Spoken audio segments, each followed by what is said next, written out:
La presidenta y sus entusiastas aliados políticos están proponiendo patear el tablero para poder instaurar nuevamente en el Perú la pena de muerte. Yo me pregunto quién se hace responsable por los 8 años de cárcel injusta que sufrió Carlos Salvador Chafalote. ¿Cómo se repara ese sufrimiento? ¿Cómo se repara ese oprobio de haber vivido 8 años con 36 reclusos en una celda de 4x4? ¿Cómo se repara la vida destruida, literal, de un hombre inocente? Yo siempre subrayo, siempre lo digo acá, en Día de los Reporteros hacen suyas las historias, hacen suyas los casos que toman. Y Richard Apolo insistentemente trabajó el tema de Carlos Salvador Chafalote. La primera vez que tocó este tema fue en el 2015, ¿no? En la línea telefónica desde el penal de Carquín en Huacho, Carlos Salvador Chafalote le contaba a Richard Apolo cómo es que un día llega la policía a su casa, toca la puerta. En la puerta de la casa estaba estacionado el mototaxi que manejaba su hermano Cristian y le dicen que habían 2 mujeres que habían identificado el mototaxi en el que huyeron los delincuentes que las habían manateado y las habían robado. Y efectivamente, las víctimas reconocieron el mototaxi, pero jamás reconocieron a Carlos como uno de esos 3 asaltantes. Y sin embargo, la policía parecía empeñada en señalarlo como culpable de un crimen que él no cometió. De hecho, en una nueva entrega, Richard Apolo logra entrevistar al hermano de Carlos Salvador Chafalote, a Cristian, quien termina admitiendo que él era uno de los asaltantes. Lo dijo también en el juicio, pero ya era demasiado tarde cuando este hermano decide decir la verdad, porque su hermano fue condenado a 20 años de prisión. Entonces, finalmente Carlos está libre y Richard Apolo cierra así el círculo y fue testigo de excepción de ese reencuentro con su familia, pero sobre todo de este momento dramático, tenso, expectante del reencuentro con ese hermano cuya traición artera tuvo eco en unos malos policías y en un juez negligente. Richard Apolo.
Fueron 8 años donde cada día en prisión, Carlos culpó de su encierro al verdadero culpable, que no era otro que su propio hermano, Cristian Salvador Chafalote.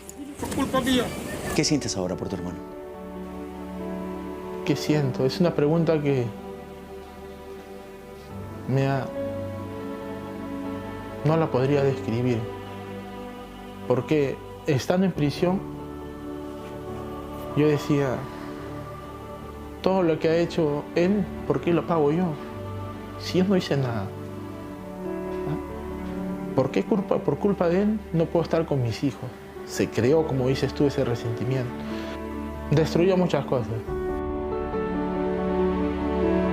La última vez que habíamos visto a Carlos fue a mitad del año pasado, cuando lo encontramos trabajando en el taller de cerámica del penal de Carquín, en Huacho.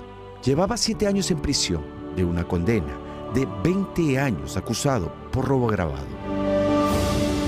Pero la mañana del último martes, cuando volvimos a Huacho, la historia para Carlos era distinta. Era por fin un hombre libre. ¿Quién se preocupa por las personas que están injustamente presas? Nadie. Nadie se preocupa de eso. ¿Qué hace la justicia? Sentenciar, sentenciar y sentenciar. Nadie se se va a fijar y decir, no, ¿por qué lo mandé preso? Yo, desde el primer momento que subí a las audiencias, yo le decía, señor juez, soy inocente, soy inocente. Mi hermano dijo, señor juez, yo soy el culpable, pero no aún así los jueces escucharon ese clamor, ¿no? Tengo una familia por quien luchar. Yo por eso agarraba y pedía que se aclare mi caso. En libertad y después de casi 8 años, Carlos volvió a la casa de sus padres, esa, donde vivía junto a su esposa e hijos. Hasta que en 2015 la policía llamó a su puerta. Buscaban al conductor de la mototaxi roja, estacionada en el patio de la casa familiar, pues esta, decían, había sido reconocida por 2 mujeres, quienes, horas antes, en su casa en Huacho, habían sufrido el asalto y robo a manos de 3 sujetos encapuchados, quienes, tras maniatarlas y robar todo lo que pudieron, habían huido en una mototaxi roja con la inscripción número 16, la misma que se encontraba estacionada en la casa de los padres de Carlos. Yo abro la puerta. ¿Ya? ¿Quién era?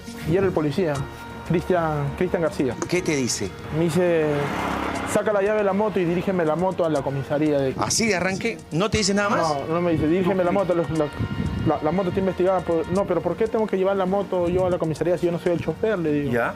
No, insistente, llévame la moto. Y había serenazgo, policía. ¿Acá? Sí. ¿Y la moto estaba ahí como está La ahorita? moto está ahorita como está ahí ahorita está. ¿Ya? Sí. O sea, te decían esa moto. Sí, tú has ido, me decían, tú has ido. ¿De qué? No sabía de qué, estaba... Y nada, yo no sabía. ¿Ya? Como te digo, no estaba incluso con mi ropa de trabajo. Las agraviadas que se encontraban en el lugar cuando la policía tocó la puerta de Carlos, si bien reconocieron la mototaxi por la distinción particular número 16, en ningún momento señalaron a Carlos Salvador Chafalote como uno de los 3 asaltantes. ¿Quién estaba ahí? Ahí estaban las agraviadas. ¿Quién estaba? O sea, Dos señoras. 2 señoras. Señoras, estaban los serenazgos ¿Ya? y dos camionetas más de los policías. ¿Qué más te dice la policía ahí? La policía agarra y me dice, insistente. Como le digo, no, señor policía, yo no puedo colaborar con más porque yo no soy el chofer de la moto, no puedo llevarlo en la moto. ¿Ya? Y él sale afuera y dice, mi comandante, ¿cómo hacemos? No quiere colaborar. Me lo llevo, lo enmarroco. O sea, que así, ¿no? ¿Ya? Si yo sé mi derecho, que tiene que tener un papel para poderme derivar a la comisaría. ¿Ya? Pero no, él ya veía su insistencia, su prepotencia de quererme llevar. Pero no lo logró. Algo más que yo le pueda colaborar y me metí a seguir cenando. Ahí empieza mi martirio, Richard. Las citaciones policiales primero y fiscales luego vendrían para Carlos conforme las investigaciones avanzaban y los indicaban como aquel que la noche del asalto no solo habría participado del robo junto a 2 compinches, sino había utilizado, decía la justicia, la moto roja de su hermano Cristian para la huida. Con el correr del tiempo y sobre todo cuando se enteró que su hermano Cristian le dijo a la policía que el día de los hechos se encontraba en Lima, Carlos se dio cuenta que su hermano lo había engañado todo el tiempo y era en realidad uno de esos 3 criminales que habían asaltado a madre e hija. Sin embargo, pese a enfrentarlo y exigirle que diga la verdad, Cristian prefirió el silencio. Y no fue hasta cuando vio que Carlos iba a ser injustamente sentenciado por un delito que no había cometido, es que en pleno juicio, Cristian decidió decir la verdad. Pero ya era demasiado tarde. La justicia no le creyó, o mejor dicho, prefirió culpar a Carlos Salvador Chafalote y sentenciarlo, sin ninguna prueba, a 20 años de prisión. Estar en una celda 4x4, más de 36 personas en una celda de 4x4, acomodarme como si fuera una sardina, ¿no?, en una lata. El primer día me acuerdo que quise retratarle una carta a mis hijos y no lo pude acabar. ¿Por qué? Porque derramé lágrimas con solo escribir. Me acordé la impotencia de estar ahí adentro sin poder hacer algo para salir a verlos a ellos. Seguías clamando tu inocencia, seguías peleando en tribunales, seguías apelando, pero había una condena de 20. O sea, tenías que pelear contra eso, contra la justicia que te decía, eres culpable y tienes que estar aquí 20 años. 20 años, sí, Richard. Como te digo, Los años que he pasado ahí no han sido nada fáciles para mí. Fue un cambio rotundo en mi vida, ¿no? Sufrí, lloré. ¿Ah? Solo hay algo que te transporta hacia el exterior, que viene a ser un teléfono público, hacer unas colas para poder llamar a tu familia, ¿no? La primera llamada, ¿recuerdas? Sí. ¿A quién la hiciste? A mis hijos, ¿Cómo fue esa primera llamada? al pedir disculpas. Pedir disculpas, ¿por qué? Por no estar a su lado. Otra cosa, que yo he cometido el delito, no. Cuando a finales del 2018 hicimos el primer reportaje en torno al caso de Carlos Salvador Chafalote, este llevaba poco más de año y medio en prisión. Aquella vez, no solo pudimos comunicarnos por teléfono con él, sino además, su hermano Cristian ratificaba lo que había dicho en juicio, es decir, que había sido él y no su hermano Carlos, el verdadero criminal. Contaba con quiénes y cómo llevó a cabo el asalto y robo, junto a sus dos compinches. ¿Ya? Hemos entrado, hemos roto y hemos allanado la casa ahí. Le hemos apuntado a la señora, ¿Dónde estaba la señora?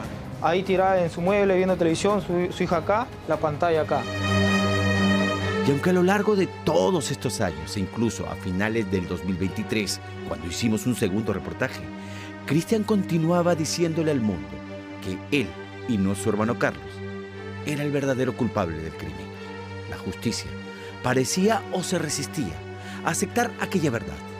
Y mientras cada año pasaba, el resentimiento de Carlos contra su hermano crecía. ¿Hasta ahora estás resentido con tu hermano? ¿Sí? El resentimiento de Carlos hacia su hermano era comprensible. El encierro no solo le había quitado la posibilidad de convivir y ver crecer a sus hijos, sino además, la larga sentencia había mellado y destruido la relación con su esposa. Hoy por hoy yo me separé, porque solo escuchar que tú estás sentenciado a 20 años, la persona que estuvo contigo se le hace muy difícil acompañarte. ¿Entiendes? Se le hace muy difícil. No, esa persona está sentenciada a 20 años. ¿Yo qué hago ahí? Voy a perder mi tiempo, voy a perder mi vida. ¿Ah? Son 20 años.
En medio del perdón, Carlos recuerda que durante esos años en prisión, además del encierro y la injusticia, y en su desesperación porque los magistrados se den cuenta del error que se estaba cometiendo con él, fue víctima de estafa por muchos malos abogados. Me sentaba con un abogado y el abogado me agarraba, me decía, no te preocupes, tu caso está muy fácil si tú eres inocente.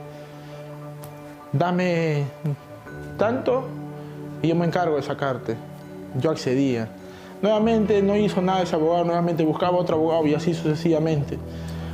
Me he cansado, hasta 13 abogados habré tenido. ¿Cuántos? 13 abogados. ¿13 abogados? 13 he contratado, ¿para qué? Y cada uno se iba burlando. ¿Y tú pagando? Y yo pagando y ellos iban